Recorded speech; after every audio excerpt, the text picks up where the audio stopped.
guys, I'm Sheena, the Sports Report girl, here with another edition of In the Crease, my new show covering the NHL. Of course, this past weekend, the big stories in the hockey world were focused on the All-Star game in Montreal. I don't know about you guys, but regardless of the sport, when it comes to All-Star weekend, I typically prefer the festivities surrounding the game to the actual game itself. In the NBA, it's the slam dunk and the three-point contest. In Major League Baseball, it's the home run derby. And the NHL, well, they have their skills challenge, the fastest skater, breakaway challenge, hardest shot, and so on. But the one I keep hoping they will add someday, hardest puncher. You know, at center ice, okay, they could put one of those boxer machines you see in the sports bars and arcades and then have those guys just skate full speed in their punches. Oh gosh, it would be such a hoot, eh? Okay, well, we can dream, right? Okay, so back to reality. Out of the big stories from the weekend was the apparent cooling off of the feud between Malkin and Ovechkin.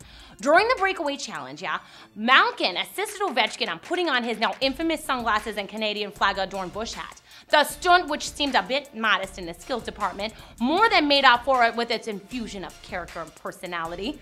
Something the NHL could use if it wants to attract the casual sports fan. And, by the way, whoever on the Puck Daddy message boards referred to Malkin as Shrek, priceless. Of course, his teammate Sid the Kid missed the midseason classic for the second straight year. We all understand why he sat out, but it sucks for the fans. That'd be like LeBron missing the NBA's All-Star game 2 years in a row. Nobody wants that. Both the suspensions of Lidstrom and Datsuk, well, that just doesn't sit right with me. By forcing these two to miss Tuesday's game at Columbus, the NHL is punishing the organization more than it is the players in question. After all, they'll still get paid. But without two of their best guys available, the rest of the Red Wings are getting a fuzzy end of this lollipop. It may seem insignificant now, but one game may have a big impact down the stretch. Bottom line, All-Star Weekend is an important event for the NHL to push its product. But equally important should be the integrity of the game itself. It just doesn't make sense for a game that doesn't count to impact one that does. A simple solution would be a hefty fine for those who skip the All-Star festivities, perhaps even an entire game check. Of course, that would have to be worked out with the Players Union, but hey, all that should be on the table in 2 years when the league and union sit down to work out a new deal. And finally, I want to go on record as saying it is time to revamp the way the starters are chosen.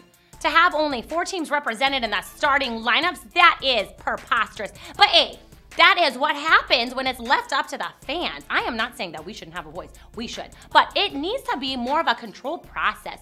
A selection committee should choose a field of all-stars and then give us fans a few weeks to vote in the starters. It's a clean, simple, and most of all, it's fair, eh? Okay, guys, that is it for this edition of In the Crease. But please don't forget to subscribe, rate, and comment. And if you like the show, be sure to tell a friend. We'll see you back here next week as a regular season get backs into gear. Now you bye-bye.